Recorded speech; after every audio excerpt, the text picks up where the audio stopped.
Hello everyone, welcome to physio physics. Nuclear physics के video series में last video में हमने अल्फा डीके के बारे में पढ़ा था। आज के वीडियो में हम देखने वाले हैं कि बीटा डीके क्या होता है and in this particular decay which kind of particles are being emitted.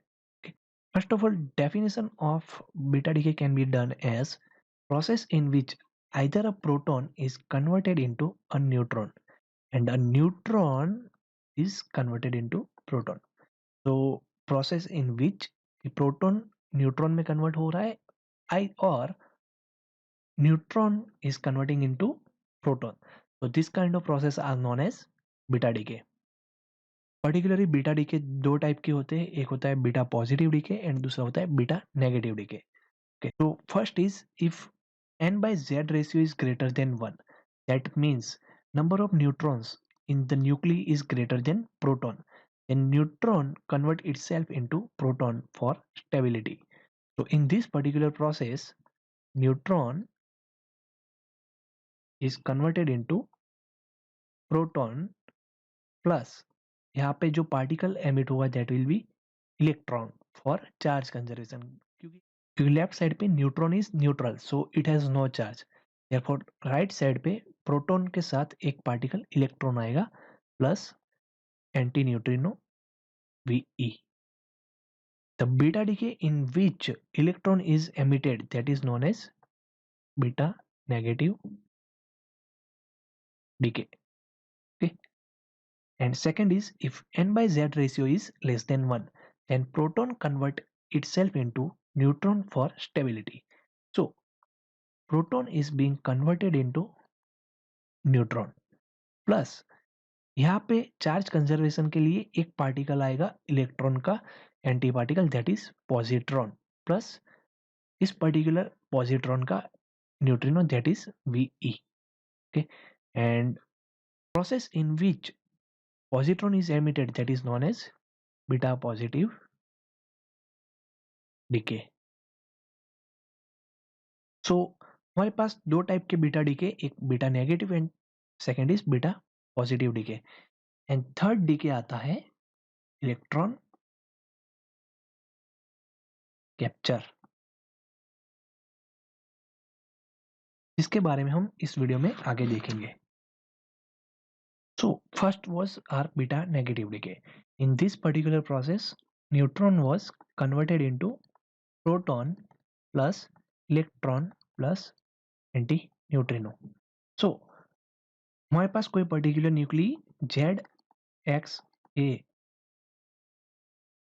होता तो उसमें से इलेक्ट्रॉन एमिट होता तो हमारे पास एक डॉटर न्यूक्ली आता जिसमें प्रोटॉन का नंबर बढ़ जाता due to this and mass number will remain same because neutron is converting into proton which is ultimately a nucleon. So mass number in the beta decay process will always remain same plus electron plus Ve bar. This is general reaction for the beta negative decay and this particle is known as beta negative particle.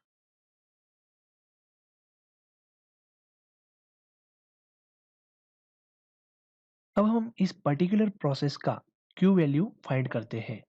तो Q value is equal to initial masses minus final masses into c square.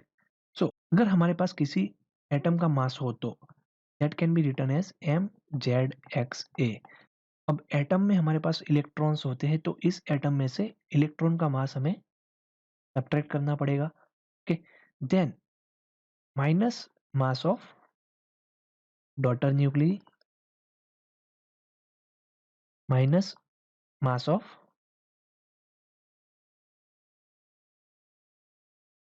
in this daughter atom, that is Z plus 1 mass of electron. We have to subtract this number to get mass of the nuclei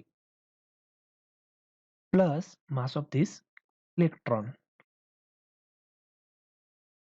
into C square. Therefore Q value can be written as mass of Zxa minus Zme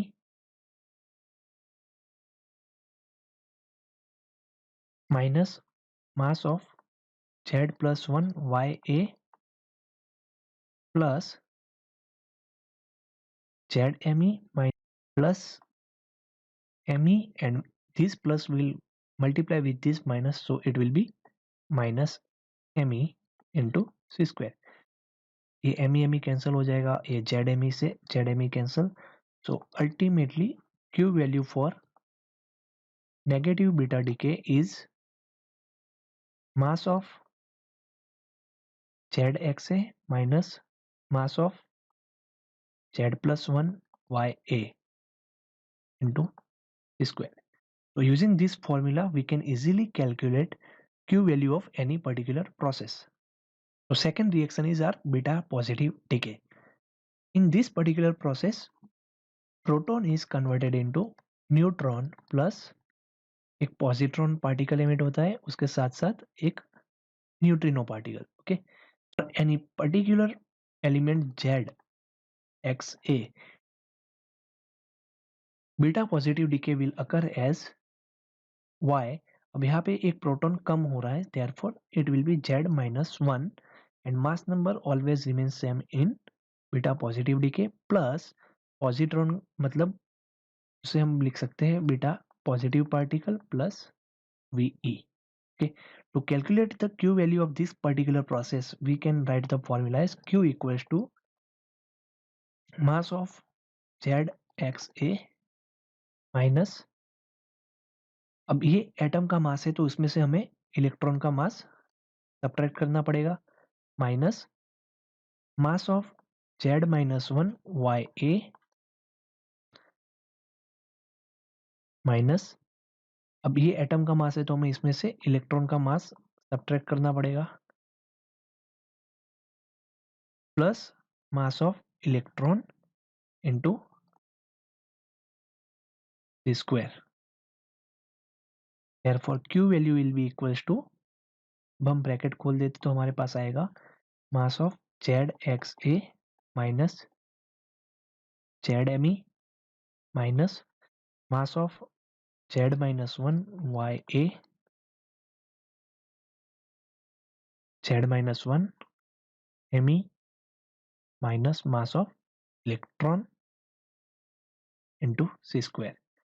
इस minus ZME के साथ plus ZME cancel हो जाएगा and finally हमें Q value मिलेगा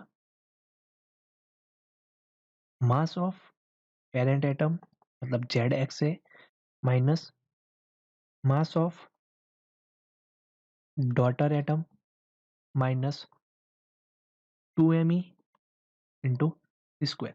Okay, so using this formula we can easily calculate Q value of any particular beta positive decay. तो हमारा third type का बीटा डीके है electron capture.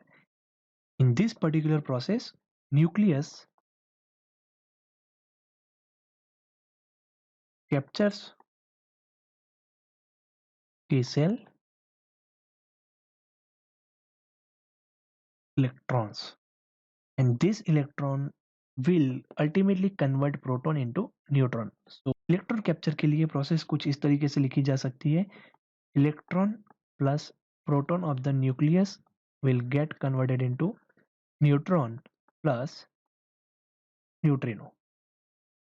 So one general reaction for this particular electron capture can be written as ZXA plus electron will give us Z minus 1 YA plus VE. This is our neutrino. Q value for this particular process can be written as Q equals to mass of ZXA minus Z times mass of electron, क्योंकि ये atom का मास है, plus reactants में हमारे पास mass of electron आएगा minus bracket में मास of daughter atom minus Z minus 1 ME bracket complete into C square. Now after opening this bracket, this Z minus 1 ME get cancelled with this minus ZME and plus ME. Therefore Q equals to mass of ZXA minus mass of daughter atom into the square. Okay.